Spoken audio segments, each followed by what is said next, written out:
The hospital bombing in Gaza has left Arab countries infuriated.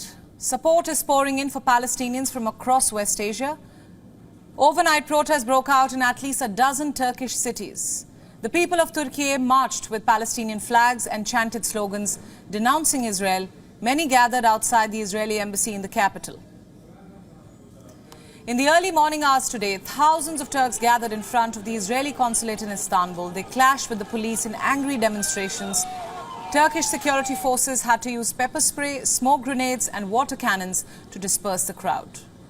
In fact, the Turkish President Erdogan said that the hospital blast showed that Israeli attacks lacked the most basic human value. Seeing the situation, Israel's National Security Council has now issued a warning against travel to Turkey. It has also urged Israeli citizens that they should leave as soon as possible. Israeli airlines are now arranging flights from Istanbul for Israelis who want to leave. There were demonstrations in Yemen as well. Hundreds of protesters took to the streets of the capital, Sana'a.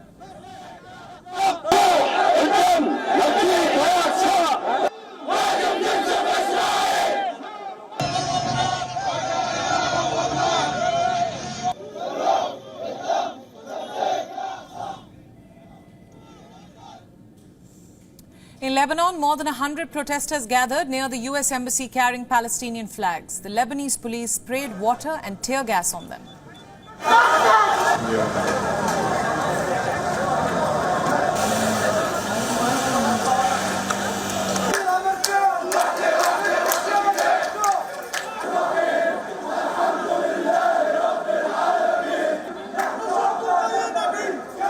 We're here to let the Arab people wake up. Free Palestine. Okay, so it's time to wake up, please. Meanwhile, the Iranian capital, Tehran, saw massive crowds take to the streets to protest against a hospital attack in Gaza. They marched from the Palestine Square to the French and British embassies, rallying till 3 a.m. Tehran time. Listen now to what some of the protesters had to say. The Palestinian people did not commit a crime. They don't want anything. That is their home. They don't want to leave. I expect the rulers of my country, Iran, to support Palestine and the Palestinian people. Speaking of the leaders, Iran's foreign ministry has condemned the hospital bombing of unarmed and defenseless people in Gaza. It has called for an oil embargo and other sanctions on Israel. Iran has also urged the members of the Organization of Islamic Cooperation to expel all Israeli ambassadors. This comes as the OIC members meet in Jeddah to discuss the escalating war. In Jordan, hundreds gathered outside the King Abdullah Mosque in Amman. They condemned Israel and firmly opposed US President Joe Biden's visit. Some even attempted to storm the Israeli embassy. The protesters scuffled with the police as they barricaded the route to the embassy. During the foundation of Israel, when it occupied this area, they are breaching international humanitarian law. Geneva Agreement is obvious in this regard. Medical centers or hospitals should not be touched. But what is happening are crimes against humanity under the American government's cover. Jordan has also called off President Biden's planned summit with Arab leaders. Jordan's King Abdullah spoke out, saying the bombing was a massacre and a war crime that one cannot be silent about. Foreign Minister Ayman Safadi said, and I quote, "This war and the aggression are pushing the region to the brink." He added that Jordan would only host the summit when all participants agreed on its purpose, which would be to stop the war. Criticism has poured in from several Arabic leaders. Egyptian President Abdel Fattah el-Sisi issued a statement against Israel. He called the blast a clear violation of international law. Saudi Arabia too strongly condemned the explosion as a heinous crime. Meanwhile, Qatar's foreign ministry issued a statement declaring the expansion of Israeli attacks a dangerous escalation. You see, Arab countries have openly picked a side in this war, and they are now voicing support for the Palestinians. And for more on this, we are now being joined by Ahmed Ali Ibrahim. He is a political analyst and US-Saudi relations expert. I want to start off by talking about the protests and anger that we are seeing about what's happened in Gaza, a hospital bombed, no accountability just yet. How do you gauge the mood across the Middle East right now? Yeah, the Middle East is fuming. Listen, there is nothing new regarding the Palestinian file. I mean, whether Hamas attacked Israel on October the 7th, and it's definitely a heinous attack, and it's not acceptable. This is what the Palestinian people go through day in and day out, whether it is in Gaza or in the West Bank. So has been going more and more. Now, Hamas, which is a brutal militia, they decided to take the faith of many people, Palestinian people in Gaza, and Israel has retaliated not on Hamas. They actually retaliated on the whole Palestinian people, 2 million people. So it's like you are fighting ISIS in Iraq and you decided to carpet bomb the whole nation of Iraq. So it is not fair for the Palestinian people. It is starting fuming in the whole Islamic world and in the whole Arab state. And could have been combated in another way, actually, that Israel can gain momentum, especially with normalization with the GCC country and other people, but they chose the military and killing innocent people. And this is what's going to create more hostile in the region. We tried in the past 2 years to actually zero the problems in the whole region. Saudi Arabia now is having a relationship with Iran. Everybody is having their good day. And all of a sudden we have this happening, and we have the United States pulling 2 aircraft carrier with 2,000 elite experts of the military with the newest weapon. It doesn't look like that it's going to stop at Gaza. It seems like a World War III is coming into place. This is just the start of the episode. World War III is coming. I also want to talk to you about this latest update coming in. You're joining us from Riyadh. Saudi Arabia has also advised all its citizens to leave Lebanon immediately. Tell us more about that.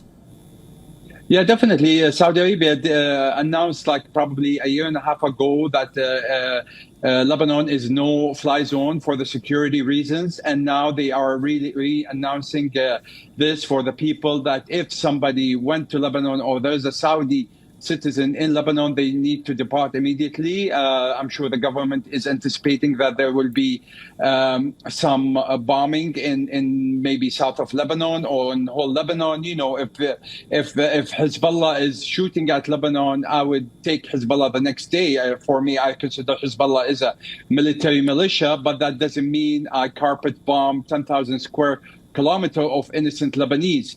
So this announcement actually comes from the Saudis to protect their citizen. It's always been in place for the past year and a half, and they just announced it to reassure that any Saudi with a Saudi passports need to leave the soil of Lebanon. Right, now, how do you view President Biden's statements that were made a little while from now? Aid for both Gaza and West Bank, strong support for Israel. He also says that the hospital blast was not carried out by Israel's military. How do you view all these statements? God bless President Biden. I don't know where his mind is, but definitely he's taking this as a tool of the internal campaign of 2024. He wants to maximize it. He's trying to get the Jewish lobbyists in America on his side and everybody on his side to protect Israel. This is going to gain him some ground, so he's using it for his campaign. And basically, there is enough evidence that the IDF have beyond reasonable of doubt that they targeted this hospital and, brutally killed all those innocent people, men and women and children. But, as all the indication around the world, it says that Israel has done it. The Minister of Defense actually tweeted before he actually targeted the hospital, and he deleted the tweet.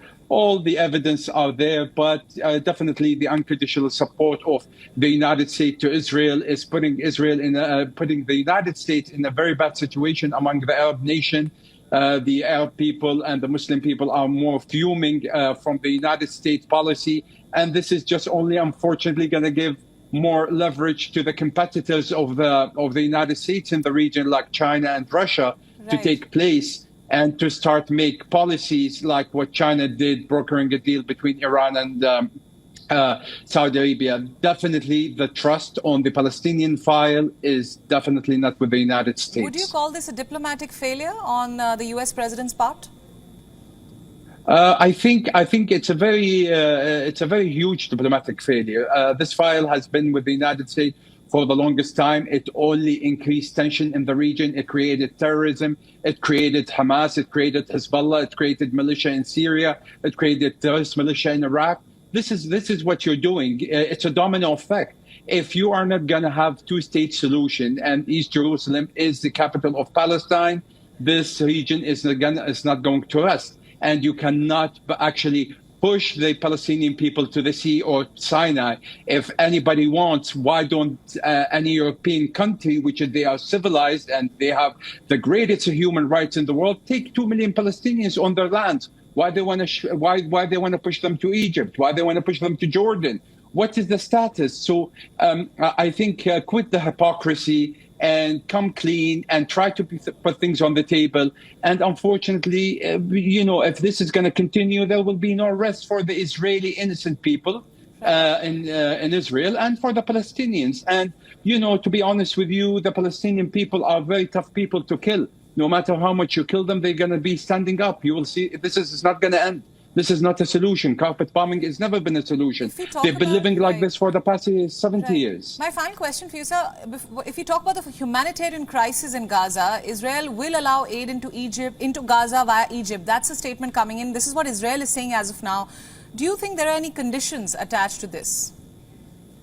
The condition is everything has to go through Egypt, and Egypt is willing, and they've been calling and they've been raising the flag to get all the humanitarian assistance through Rafah. However, there will be no one Palestinian coming out of this gate to Egypt. So the tensions needs to slow down. Everybody needs to hold his mood, and ceasefire has to start. As we're speaking now, the Israelis is bombing multiple cities in Gaza while President Biden's there. So they are in a very bad crisis. They exceeded any tragedy that you can think of. But all the Arab nations are backing Egypt in order to send these kind of aids to the Palestinian people. But you cannot have the Palestinian people actually pushed to Sinai or to Egypt. Right, Mr. Al-Ibrahim, thank you so much for your insights, and thanks for joining us on Gravitas. Sure, thank you.